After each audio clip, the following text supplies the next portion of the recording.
नमस्कार, मैं हूं राजन झा और दक्षिण पंथ पर एक बार फिर से आप सभी का स्वागत है। पीएम मोदी के लक्षद्वीप दौरे के बाद से ही हिंद महासागर में स्थित एक छोटे से टापू देश मालदीव के वर्तमान सरकार के लोगों को मिर्ची लगी हुई है। इसलिए सोशल मीडिया पर मरियम शिवना समेत मालदीव सरकार में शामिल 3 मंत्रियों ने पीएम मोदी पर आपत्तिजनक टिप्पणी तक कर दी थी। इसके अलावा मालदीव के कुछ सरकारी अधिकारी और वहां के स्थानीय लोग भी भारत विरोधी बात करने लगे थे। टूरिज्म को लेकर लक्षद्वीप का प्रमोशन उन्हें इतना बुरा लग रहा था। दरअसल इसकी भी एक वजह है, आगे इस पर चर्चा करेंगे। इसके पहले आप लोगों को एक अपडेट दे दें कि मालदीव की सरकार ने पीएम मोदी और भारत के खिलाफ बोलने वाले उनके जो 3 मंत्री थे उनको बर्खास्त कर दिया है। अब आप पहले पूरा घटनाक्रम समझिए कि हुआ क्या, फिर इसके अन्य पहलुओं पर चर्चा करेंगे। आपने कुछ दिन पहले पीएम मोदी के लक्षद्वीप दौरे की तस्वीरें देखी होंगी। 4 जनवरी को पीएम मोदी ने अपने एक्स अकाउंट समेत अन्य सोशल मीडिया प्लेटफॉर्म पर कुछ तस्वीरें पोस्ट की थी। इनमें उन्होंने लक्षद्वीप की सुंदरता का वर्णन करते हुए भारतीयों से इन स्थानों पर आने की अपील की थी और लक्षद्वीप के प्राकृतिक सुंदरता और मनोरम दृश्यों का आनंद उठाने की भी अपील की थी। कुछ लोगों को तो पहली बार पता चला होगा कि लक्षद्वीप इतना खूबसूरत भी है। पीएम मोदी द्वारा सोशल मीडिया पर तस्वीरें पोस्ट किए जाने और भारतीय मीडिया में इसे दिखाए जाने के बाद मालदीव के नेताओं को आग लग गई। बता दें कि मालदीव शुरू से ही भारत समर्थक देश रहा है, लेकिन पिछले चुनाव में मोहम्मद मोइजुन ने भारत विरोधी रणनीति अपनाई। यह भी बता दें कि मालदीव में 98% लोग मुस्लिम हैं और बाकी के 2% में हिंदू, ईसाई और दूसरे धर्म के लोग शामिल हैं। आश्चर्य की बात तो यह है कि जिन लोगों का पेट भारतीयों की वजह से पलता है, उन लोगों ने भी एक भारत विरोधी नेता को अपना नेता बनाया और इंडिया आउट का नारा देने वाले मुइज्जो को राष्ट्रपति बनाया। बता दें कि भारतीय सेना की एक टुकड़ी मालदीव में तैनात है और मुइज्जो ने अपने चुनावी कैंपेन में इस टुकड़ी को हटाने का संकल्प लिया था। मालदीव बनने के बाद से ही, यानी जब मालदीव एक नया देश बना था, उसके बाद से ही मालदीव की पॉलिसी इंडिया फर्स्ट की रही थी।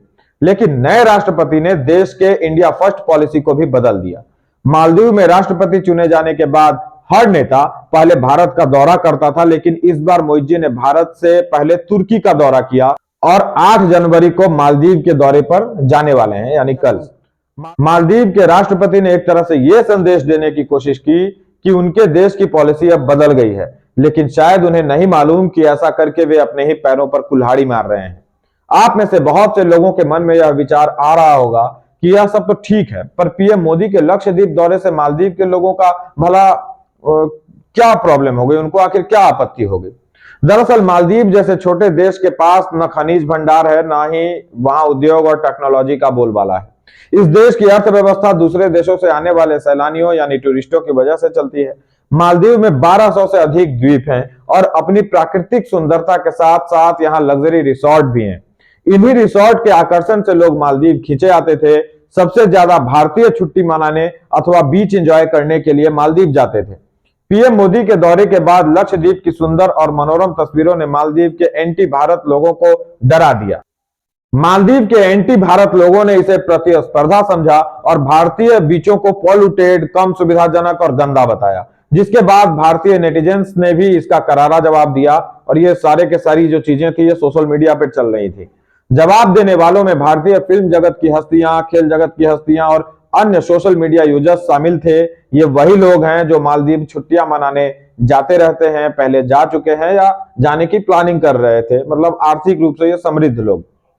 भारत के लोगों की प्रतिक्रिया देखते हुए एंटी भारत मालदीव की सरकार बैकफुट पर नजर आ रही है और अपने देश के लोगों को समझाने की कोशिश कर रही है। सरकार की तरफ से कहा गया है कि दोनों देशों के बीच संबंध बिगाड़ने की कोशिश करने वालों पर सख्त कार्रवाई की जाएगी।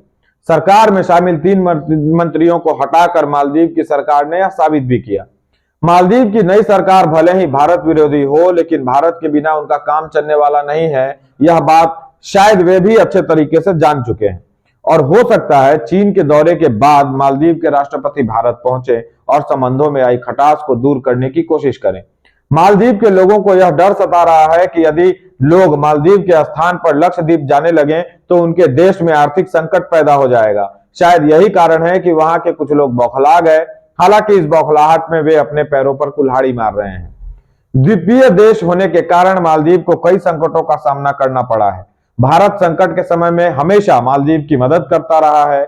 साल 1988 में पूर्व प्रधानमंत्री ने सेना भेजकर मौमून अब्दुल गयूम की सरकार को बचाया था। उस समय मालदीव में तख्ता पलट की कोशिश हुई थी और देश में अराजकता फैलने से रोका गया था। 2018 में मालदीव में पेयजल संकट पैदा हो गया था, तब पीएम मोदी ने वहां पीने का पानी भेजा था। भारत की सरकार ने कई बार मालदीव की सरकार को आर्थिक संकट से भी उबारने के लिए कर्ज दिया है। भारत पर उनकी इकोनॉमी निर्भर करती है। बिना भारत के मालदीव की अर्थव्यवस्था को बड़ा झटका लगेगा। वहां खाने की किल्लत से लेकर टूरिज्म सेक्टर धड़ाम हो जाएगा। भारत और मालदीव के बीच गहरे कारोबारी रिश्ते हैं। 3 दशक पुराने ट्रेड एग्रीमेंट के तहत मालदीव भारत से उन वस्तुओं का भी आयात करता है जो वस्तुएं दूसरे देशों को निर्यात नहीं किए जाते। मालदीव के तमाम इंफ्रास्ट्रक्चर प्रोजेक्ट में भारत का फंड लगा हुआ है। भारत और मालदीव के बीच व्यापार के आंकड़ों को देखें तो आप समझ जाएंगे कि मालदीव हम पर कितना निर्भर है। साल 2022 में भारत ने $495 मिलियन का माल मालदीव को निर्यात किया, जबकि सिर्फ $5.94 मिलियन का माल खरीदा था। मालदीव भारत के निर्यात पर निर्भर करता है। भारत से मालदीव कृषि और मुर्गी पालन उत्पाद, चीनी, फल, सब्जियां, मसाले, चावल, गेहूं का आटा, कपड़ा और दवाइयां जैसे महत्वपूर्ण वस्तुओं का आयात करता है। Mechanical application, pharma products, plastic और प्लास्टिक आर्टिकल्स, वुड और वुड प्रोडक्ट्स भारत मालदीव को बेचता है। अगर भारत ने मालदीव पर थोड़ी तलखी दिखाई तो वहां खाने पीने की दिक्कत आ जाएगी। मालदीव का टूरिज्म सेक्टर भारत पर निर्भर है। मालदीव आने वाले विदेशियों में भारत सबसे ऊपर है। माने मालदीव पहुंचने वाले जो विदेशी हैं उनमें सबसे ज्यादा लोग भारत के जाते हैं। साल 2023 में भारत से 2,09,198 लोग मालदीव घूमने पहुंचे थे। मालदीव की इकोनॉमी पर्यटन पर निर्भर करती है। बार बार मैं यही बात दोहरा रहा हूं। उनकी इकोनॉमी में पर्यटन सेक्टर का योगदान 28% तक है। वहीं फॉरेन एक्सचेंज में 60% योगदान टूरिज्म सेक्टर का है। तो आप इससे अंदाजा लगा सकते हैं। ऐसे में अगर भारतीयों ने मालदीव से किनारा किया तो मालदीव की अर्थव्यवस्था डमाडोल हो जाएगी। मालदीव में लगभग 26,000 भारतीय रह रहे हैं जो उनकी इकोनॉमी में बड़ा योगदान देते हैं। अगर दोनों देशों के बीच मनमुटाव बढ़ा तो मालदीव की अर्थव्यवस्था को बहुत बड़ा झटका लगेगा और इसका एहसास अब तक उन्हें भी हो ही गया होगा। तो मालदीव विवाद को लेकर इस वीडियो को यहीं विराम देते हैं। दी गई जानकारी अगर आपको पसंद आई हो तो वीडियो को लाइक कर दीजिए, हमारे चैनल को सब्सक्राइब कर लीजिए, वीडियो को दूसरे लोगों तक पहुंचाइए, पहुंचाते पहुंचाते मालदीव तक भेज दीजिए। जुड़े रहने के लिए आभार।